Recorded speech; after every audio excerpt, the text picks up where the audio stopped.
जय Jagannath. Hello friends, welcome to my channel.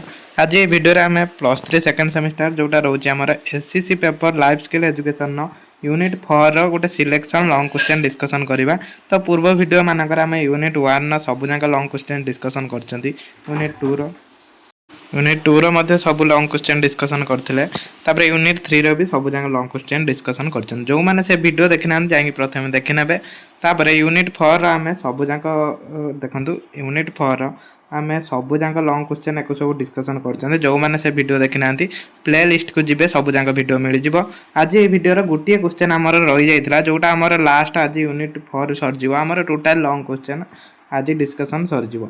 तो यहीटा last रोचे भारतीय संविधान मूल्यबोध गुड़िक आलोचना कर जो भारतीय संविधान जो मूल्यबोध गुड़ाक रही से गुड़ाक आम पढ़ीदबा आज पढ़ीदेना आम टोटाली 4टा यूनिट आम सरीज टोटाली आम जी भी लॉन्ग क्वेश्चन आनी आज कंप्लीट हो जाऊँगी। तो वीडियो पूरा लास्ट जाए देखो जो मैंने एक्सप्लेन क्लास सब देखी ना जोटाक आम चैप्टर वाइज करते से वीडियो भी आपण मैंने डिस्क्रिप्शन पाइबे।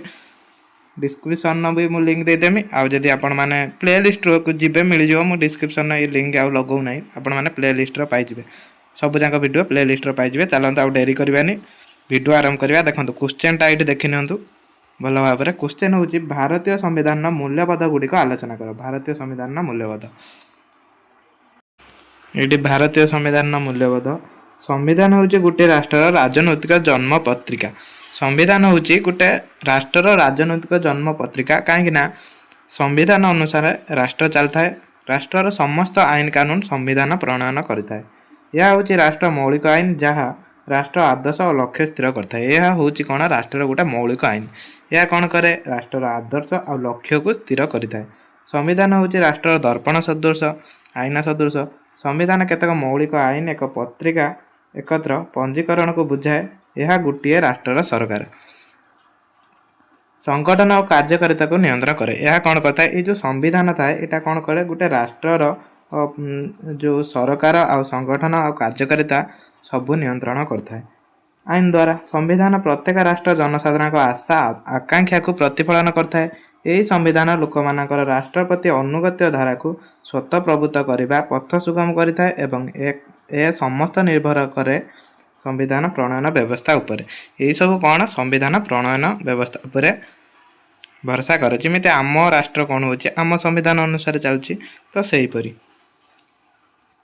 भारतीय माने निजर संविधान निज प्रणयन करने निमंते सर्वप्रथम थर स्वराज दल माध्यम 7 एप्रिल 1934 मसीह दाबी करते। ताने भारतीय माने प्रथमे निजे संविधान प्रणय पर केबे दाबी कले 1934 मसीहा। यहाँ मन रखिथे 1 मार्किया एप्रिल 7 तारिख 1934 एप्रिल 7 तारिख। भारतीय जातीय कांग्रेस फतेहपुर अधिवेशन ने 28 डिसेम्बर 1936 प्रस्तावना उपरोक्त दाबी को समर्थन करथिला। ये जो दाबीटा को जातीय कांग्रेस फतेहपुर अधिवेशन केबे 28 डिसेम्बर 1936 समर्थन करथिला हला। मात्र विभिन्न प्रकार कारण हेतु उक्त दाबीटी कार्यकारी होता।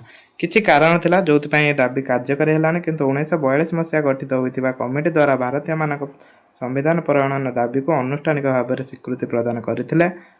पर कैबिनेट मिशन 1946 मसीह भारतीय मानक उपरोक्त दाबी को प्रति सेमाने दृढ़ सम्मान प्रदान करथिले। कैबिनेट देखंतु ये जो कैबिनेट मिशन सुपारिश क्रमे ही भारत संविधान प्रणयन करा जायतिला। कैबिनेट मिशन 1946 मसीह कौन करथिला ना निर्देश देथिला संविधान प्रणयन पाई। ये देखंतु संविधान प्रणयन कथा प्रथमे देखंतु संविधान प्रणयन सभा 1946 मसीहा नवेम्बर मास 9 तारिख रे आरंभ होइतिला। प्रथम बैठक बसतिला। ये जो फास्ट जो बैठक बसतिला एठी कोनोसी माने कौन स्थायी सभापति नथिले सेति पई सच्चिदानंद सिन्हा को एठी बचा जायतिला। तापरे 11 तारिख ठारू से 1946 सेप्टेम्बर 11 ठारू राजेंद्र प्रसाद को यार सभापति भाव में बचा जाइतिला। तापरे एठी पढ़ी नेबे केते सदस्य थिले कौन एक सब पढ़िबे। हमर जो मेन क्वेश्चन थिला आम क्वेश्चन ठीक आंसर को जिबा। एठी देखंतु एटा को 1 मार्किया पई मन रखिबे। देखंतु बेसी करी एटा मन रखिबे। 1946 मसीहा डिसेम्बर 9 तारिख रे आरंभ होइतिला संविधान प्रणयन सभा।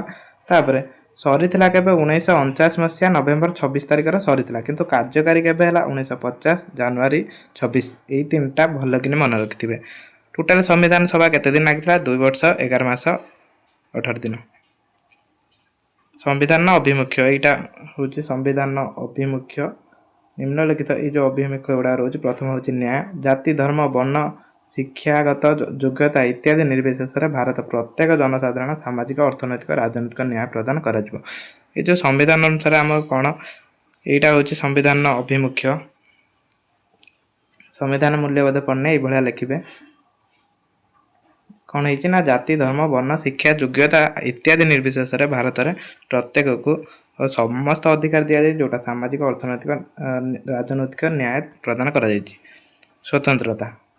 ଗଣତନ୍ତ୍ର ସ୍ଥିତି ନିମନ୍ତେ ସ୍ୱତନ୍ତ୍ରତା ଏକ ମୌଳିକ ଆବଶ୍ୟକତା ଅଟେ। ନକାରାତ୍ମକ ଅର୍ଥରେ ସ୍ୱାଧୀନତା ହେଉଛି ପ୍ରତିବନ୍ଧକମାନଙ୍କ ଅନୁପସ୍ଥିତି ଏବଂ ସକାରାତ୍ମକ ଅର୍ଥରେ ଏହା ସୁସ୍ଥ ବାତାବରଣ, ସୁଯୋଗ, ଶର୍ତ୍ତ ଉପଲବ୍ଧିକୁ ବୁଝାଏ। ଚିନ୍ତନ, ଲେଖା, ବକ୍ତବ୍ୟ, ଭାଷଣ, ସଙ୍ଗୀତ, ବ୍ୟଙ୍ଗଚିତ୍ର, ଅଭିନବ, ସଂକେତ, ପ୍ରତୀକ ଆଦି ମାଧ୍ୟମରେ ଭାବ ବା ମତ ପ୍ରକାଶ କରିବା ସୁଯୋଗ ବାସ୍ତବରେ ଜନସାଧାରଣଙ୍କୁ ମିଳିପାରିଛି। ଏଇସବୁ ଏଇଟା ଯେଉଁ ସ୍ୱତନ୍ତ୍ରତା ଦିଆଯାଇଛି। ତାପରେ ସମାନତା, ସେମିତି ସମାନ ସୁବିଧା ସୁଯୋଗ ଦିଆଯାଇଛି ଭାରତ ଯେଉଁ ସମ୍ବିଧାନରେ। ସମିତି ସମାନ, କାହାକୁ ପାତର ଅନ୍ତର କରାଯିବନି, ସେ ଧନୀ ହେଉ କି ଦରିଦ୍ର ହେଉ। ଏଇଟାକୁ ଟିକେ ପଢ଼ି ନେବେ। ସମତା ଅନୁପସ୍ଥିତିରେ ସ୍ୱତନ୍ତ୍ରତା ଲକ୍ଷ୍ୟ ସାଧନ ଅସମ୍ଭବ ଅଟେ। ସମତା କହିଲେ ଗାଣିତ, ଦେଖନ୍ତୁ ଟିକେ ରୁହନ୍ତୁ, ଏଇଟା ଦେଖିବା। ଏଇଟା ଅଛି ନା ସମ୍ବିଧାନର ମୂଲ୍ୟବୋଧ, ଏଇ ଦେଖନ୍ତୁ ଅଛି, ଏଇ ସମ୍ବିଧାନର ମୂଲ୍ୟବୋଧ ଅଛି, ତଳେ ଅଛି, ପଢ଼ୁଥିଲା। ଗାଣିତିକ, ଭୌତିକ ବା ମାନସିକ ସମତାକୁ ବୁଝାଏ ନାହିଁ, କାରଣ ଏହା ନିରଙ୍କୁଶ ସମତା ବାସ୍ତବରେ ଉପଲବ୍ଧ ହେବା ସମ୍ଭବ ନୁହେଁ। ତେଣୁ ସମାନ ଅର୍ଥ ସମସ୍ତଙ୍କୁ ସମାନ ମର୍ଯ୍ୟାଦା ସୁଯୋଗ ପ୍ରଦାନ କରାଯିବ, ଯାହା ଫଳରେ ବ୍ୟକ୍ତିତ୍ୱ ବିକାଶ ହେବ। ତେଣୁ କ'ଣ ହେବ? ସମସ୍ତଙ୍କୁ ସମାନ ମର୍ଯ୍ୟାଦା ଆଉ ସୁଯୋଗ ଦିଆଯିବ, ଯାହାଫଳରେ ବ୍ୟକ୍ତିର ବିକାଶ ଘଟିବ। ତାପରେ ଭାତୃଭାବ, ବିଭିନ୍ନତା ମଧ୍ୟରେ ଏକତ୍ୱ ପ୍ରତିଷ୍ଠା ପାଇଁ ନ୍ୟାୟ, ସ୍ୱତନ୍ତ୍ରତା ଓ ସମାନତା ପରିବେଶ ଭିତରେ ସମସ୍ତଙ୍କ ମଧ୍ୟରେ ସଦ୍ଭାବ ଭିତ୍ତିଭୂମି ସ୍ଥାପନ କରି ଭାତୃ ପ୍ରତିଷ୍ଠା ଲକ୍ଷ୍ୟ ଅଟେ। ତାପରେ ବ୍ୟକ୍ତିର ବ୍ୟକ୍ତିତ୍ୱ ପ୍ରତି ସମ୍ମାନ ପ୍ରଦର୍ଶନ କରାଯାଏ, ଜାତୀୟ ଏକତା ସଂହତି ବି ରକ୍ଷା କରାଯାଏ। ତାପରେ ସମ୍ବିଧାନର ମୂଲ୍ୟବୋଧ, ଏଇଟା ଆପଣଙ୍କର ମେନ୍ ରହୁଛି। ଏଇଟା ଡିସ୍କସନ୍ କଲେ କାହିଁକି ଆମେ ଏଇଟା ଦେଖିବେ, ଆଉ ଥରେ ପଢ଼ି ନେବେ ଟିକେ ଭିଡ଼ିଓ ପଜ୍ କରିକି। ଏଇଟା ସମ୍ବିଧାନ ଅଭିମୁଖ୍ୟ ଯଦି ବି ପଡ଼ିଯାଉଛି ତ ଆପଣମାନେ ଏଇଟା ଲେଖିପାରିବେ। ତାପରେ ଆମର ସମ୍ବିଧାନ ମୂଲ୍ୟବୋଧ, ସମାଜବାଦୀ ରାଷ୍ଟ୍ର। ଭାରତକୁ 1976 ମସିହାରେ ସମାଜବାଦୀ ରାଷ୍ଟ୍ର ଭାବରେ ଘୋଷଣା କରାଯାଇଛି। ମସିହା ମନେ ରଖିବେ କେବେ? 1976 ମସିହାରେ। ଏହାଦ୍ୱାରା ଅର୍ଥନୈତିକ ସମତା ପ୍ରତିଷ୍ଠା ହେବ। ସବୁ ଶ୍ରେଣୀର ଲୋକ ମଧ୍ୟରେ ଜାତୀୟ ସମ୍ପଦ ସୁଷମ ବଣ୍ଟନ, ଉତ୍ପାଦନ, ବିତରଣ ପ୍ରଣାଳୀ ନିୟନ୍ତ୍ରଣ, ଧନୀ ଦରିଦ୍ର ମଧ୍ୟରେ ବୈଷମ୍ୟ ଦୂରୀକରଣ, ପ୍ରତ୍ୟେକ ଆର୍ଥିକ ଅଭିବୃଦ୍ଧି ସାଧନ, ସମସ୍ତଙ୍କୁ ସମାନ ସୁବିଧା ସୁଯୋଗ ପ୍ରଦାନ, ଭାତୃଭାବ କାର୍ଯ୍ୟ ଉପରେ ଗୁରୁତ୍ୱ ଦିଆଯିବ। ଏହିସବୁ ଏଠି କ'ଣ କହିଲା? ଅର୍ଥନୈତିକ ସମତା ପ୍ରତିଷ୍ଠା ହେବ ଏଇ ଯେଉଁ ସମାଜବାଦୀ ରାଷ୍ଟ୍ର ଦ୍ୱାରା। ଏଇସବୁ ସବୁ ଶ୍ରେଣୀର ଲୋକମାନଙ୍କର ଜାତୀୟ ସୁଷମ ବଣ୍ଟନ ହେବ। ସେ ଧନୀ ଦରିଦ୍ର ସମସ୍ତଙ୍କୁ ସମାନ ସୁଯୋଗ ମିଳିବ। ତାପରେ ଧର୍ମ ନିରପେକ୍ଷତା, ଏହାଦ୍ୱାରା ରାଷ୍ଟ୍ରର ସ୍ୱତନ୍ତ୍ର ଧର୍ମ ବ୍ୟବସ୍ଥା ନାହିଁ, ସବୁ ଧର୍ମ ଏଠାରେ ସମାନ। ଧର୍ମ ଗ୍ରହଣ ପାଇଁ ନାଗରିକମାନେ ଏଠାରେ ସ୍ୱାଧୀନତା ରହିଛି। ଧର୍ମ ଯଦି ନିରପେକ୍ଷ, ରାଷ୍ଟ୍ର ବଳବତ୍ତର ରହିଛି। ଦେଖନ୍ତୁ ଏ ଯେଉଁ ଧର୍ମ ନିରପେକ୍ଷ କ'ଣ କହିଲା? ଏଟା ସମସ୍ତେ ଆପଣଙ୍କ ଇଚ୍ଛା ଅନୁଯାୟୀ ଧର୍ମ ବାଛିପାରିବେ ଏବଂ ଆପଣ ଯଦି ଚାହୁଁଛନ୍ତି ଗୋଟେ ଧର୍ମ ଛାଡ଼ିକି ବି ଅଲଗା ଧର୍ମକୁ ଯାଇପାରିବେ, ଆପଣଙ୍କୁ କେହି କିଛି ବାଧ୍ୟ କରିପାରିବେନି। ଗଣତାନ୍ତ୍ରିକ ରାଷ୍ଟ୍ର, ଏଠାରେ ଶାସନ ବ୍ୟବସ୍ଥା ପରମ୍ପରା ଓ ଆଇନ ଉପରେ ପର୍ଯ୍ୟବେସିତ, ପ୍ରତିନିଧିମୂଳକ ଦାୟିତ୍ୱପୂର୍ଣ୍ଣ ଶାସନ, ସର୍ବଜନୀନ ସାବାଳକ ଭୋଟ ପ୍ରଥା, ମୌଳିକ ଅଧିକାର ଆଦି ବୈଶିଷ୍ଟ୍ୟ ଏହା ମାଇଲ ଖୁଣ୍ଟ ସଦୃଶ। ଏଟା ଗଣତାନ୍ତ୍ରିକ ରାଷ୍ଟ୍ର। ଏଠି ଦେଖନ୍ତୁ, ଏଠି ଯେହେତୁ ଏଟା ଗଣତାନ୍ତ୍ରିକ ରାଷ୍ଟ୍ର, ଆମେ ଆମ ପ୍ରତିନିଧି ଆମ ନିଜ ଇଚ୍ଛାରେ ବାଛି ପାରୁଛନ୍ତି, ତ ସେଠାରେ ବି ଆମର କାହାକୁ କିଛି ପାତର ଅନ୍ତର କରାହେଉନି। ସାଧାରଣତନ୍ତ୍ର, ଭାରତର ରାଷ୍ଟ୍ର ମୁଖ୍ୟ ଲୋକମାନଙ୍କ ଦ୍ୱାରା ପରୋକ୍ଷ ଭାବରେ ନିର୍ବାଚିତ ହୋଇ ଶାସନ ଭାର ଗ୍ରହଣ କରନ୍ତି। ସେ ଉତ୍ତରାଧିକାର ସୂତ୍ରରେ ପଦବୀ ହସ୍ତାନ୍ତର କରନ୍ତି ନାହିଁ। ରାଷ୍ଟ୍ର ଶାସନ ସମ୍ବିଧାନ ଅନୁସାରେ ଚାଲେ। ଏଇଟା କ'ଣ କୁହାଗଲା ନା, ଏଠି ଯେଉଁ ଆମେ ଲୋକମାନେ କ'ଣ କରନ୍ତି, ମିଶିକି ଆମେ ଗୋଟେ ପ୍ରତିନିଧିକି ନିର୍ବାଚିତ କରନ୍ତି। ସେମାନେ ହେଉଛନ୍ତି ଉତ୍ତରାଧିକାର ସୂତ୍ରରେ ପଦବୀ ହସ୍ତାନ୍ତରୀକରଣ କରନ୍ତି ନାହିଁ। ସ୍ୱାଧୀନତା, ତାପରେ ବ୍ୟକ୍ତିର ବ୍ୟକ୍ତିଗତ ପାଇଁ ସ୍ୱାଧୀନତା ଆବଶ୍ୟକତା ରହିଥାଏ। ଏହା ଗୁରୁତ୍ୱ ଦେଇ संविधान प्रणेता नागरिक और स्वाधीनता अभिवृद्धि घटाई प्रत्येक नागरिक स्वाधीन भाव प्रकाश विश्वास प्रत्यय पूजा कर स्वाधीनता लाभ करती।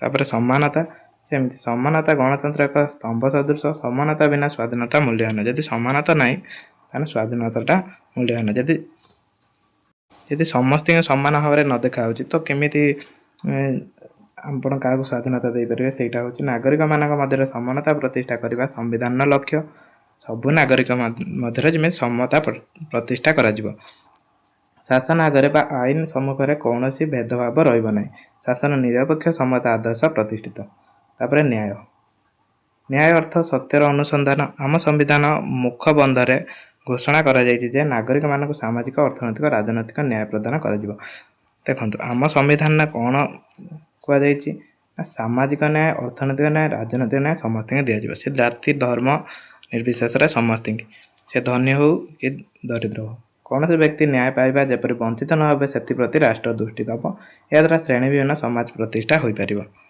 तापर भ्रातृत्व भ्रातृत्व विभिन्नता मध्य एकता प्रतिष्ठा करने आम संविधान मुख्य उद्देश्य जातीय एकता संहति धर्म देश संस्कृति विभिन्नता उपर गुरुत्व दि जाए ना आम मान परिचय भारतीय कौन से भेदभाव गुरुत्व न दे आम मैंने भातृभाव प्रेम आबद्ध देखो आम हूँ भारतीय तेणु आम जेकोसी धर्म हूँ कि जेकोसी संस्कृति हूँ कि आम धनी हूँ कि दरिद्र हूँ कि आमर भातृभावटा रहा दरकार सेटा कहला एटा आमर थिला कौन ये संविधान मूल्यबोध तो ये भल भाव पढ़ी देखिए याद भी क्वेश्चन आसपे इमें न हम जो 5 मार्किया क्वेश्चन आसो जदि 8 मार्किया न आसटा सिलेक्शन थी आम डिस्कसन करदे आज ये वीडियो आम मोट जी भी 8 मार्किया क्वेश्चन सिलेक्शन देते सब जाक डिस्कसन करदे कौन कौटी क्वेश्चन भी बाकी नहीं जो मैंने देखी ना जाकि देखिपारे नेक्स्ट वीडियो आम देखा 5 मार्किया क्वेश्चन डिस्कसन करवा नेक्स्ट वीडियो।